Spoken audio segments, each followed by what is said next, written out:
As of today, Israel and Iran are firing missiles on each other. Going in their history, we can see that they were engaged in a shadow war for long, with now which has escalated to missiles and drones being fired from Israel to Iran, from Iran to Israel. Last week, Israel launched Operation Rising Lion, which we discussed in our previous video, in retaliation. In today's video, we are going to be seeing what Iran has done to fight back this Israel's Rising Lion operation. Hi guys, welcome to my YouTube channel, Everything with Dr. James. Today we are going to be dealing with Operation True Promise.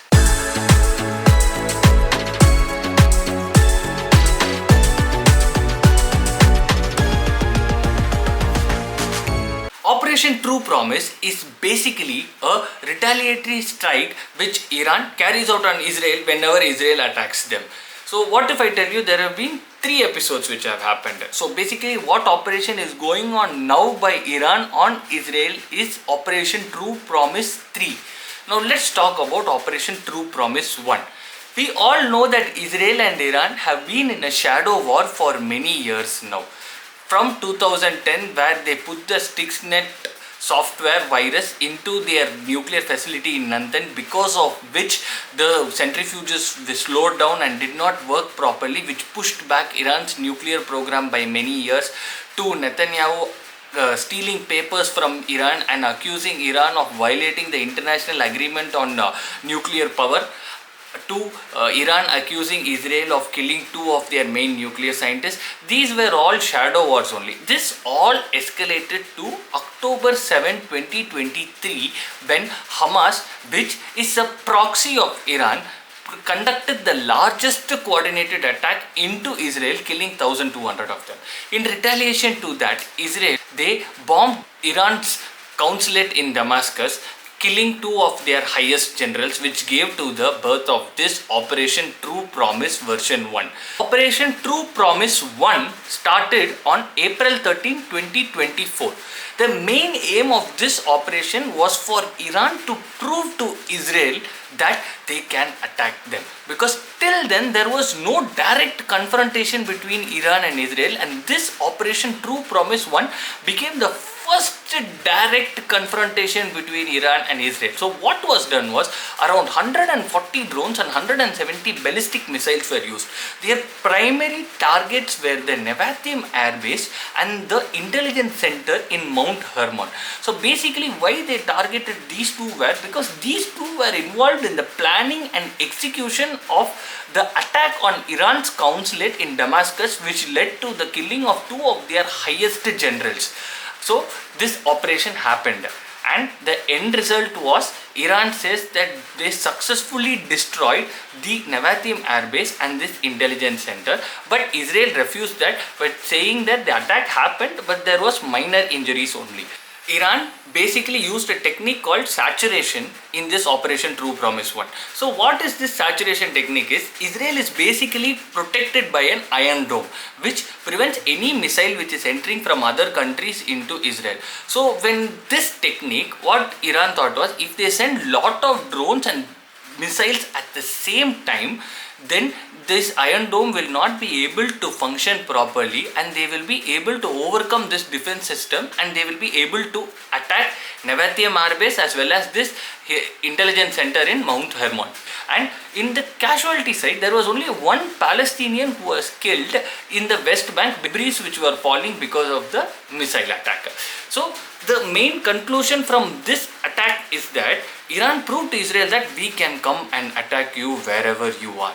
So that was their whole point. And second thing, this demonstrated to the world the military might that Iran has, because previously everybody were thinking Iran were not capable of attacking, but this proved that Iran can come and attack them.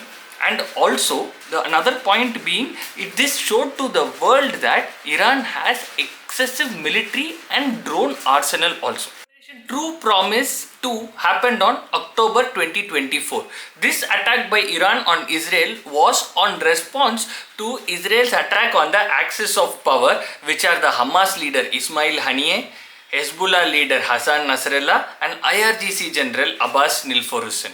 So the main objectives of Iran in this was to punish Israel for these killings. So what was the difference between the first episode and the second episode was that in episode 1 of True Promise they used the cruise missiles, but here they used around 200 ballistic missiles and they sent them in two waves, and they used a new weapon system which is called as the Fatwa weapon system.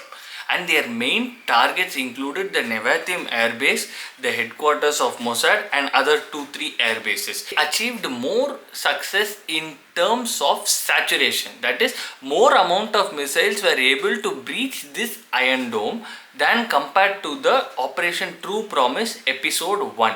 And this was the first time in a direct conflict between Iran and Israel that hypersonic missiles were used. In episode 1, hypersonic missiles were not used, but in episode 2, hypersonic missiles were used.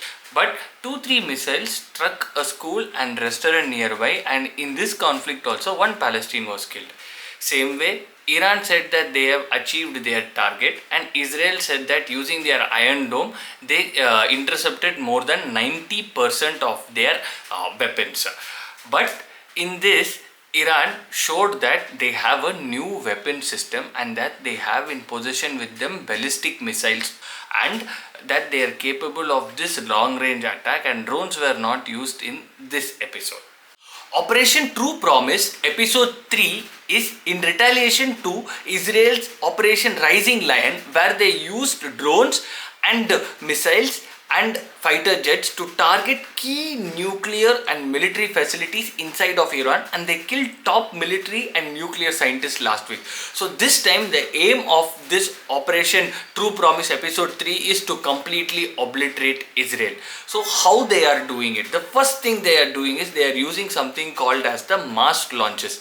This mass launches is such that the same technique of saturation they used in episode 1 and 2 only they are using, such that when a lot of drones and missiles are launched, the Iron Dome of Israel will get confused and they will not be able to hit all the missiles at the same time.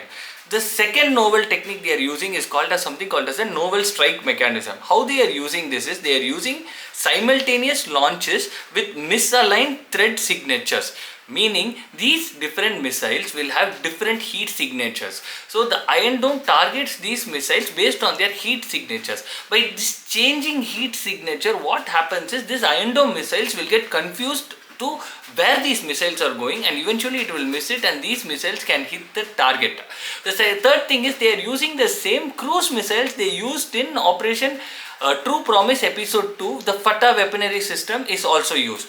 The new thing now they are doing is they are using AI guided trajectory alteration. So as the missile goes and Iron Dome tries to attack it, this AI will help them to avoid this missile and go and strike their intended target, and they are using precision guided systems. Now the next thing is their main focus this time also, like last time, they are focusing on ballistic missiles only. Till now they have attacked the Haifa oil refinery. Explosions have been heard near Tel Aviv, Jerusalem, and they are targeting key military facilities. So the main aim now for Iran over Israel is to completely crush them. Second thing is attack key military facilities such that they will not be able to attack back again, and also disrupt their entire defense system. And Iran has said that this is only the beginning. All we can hope for is that soon a peaceful resolution is sought between both of them, so that the loss of life of common civilians is reduced. Do like, share and subscribe me for more interesting videos like this.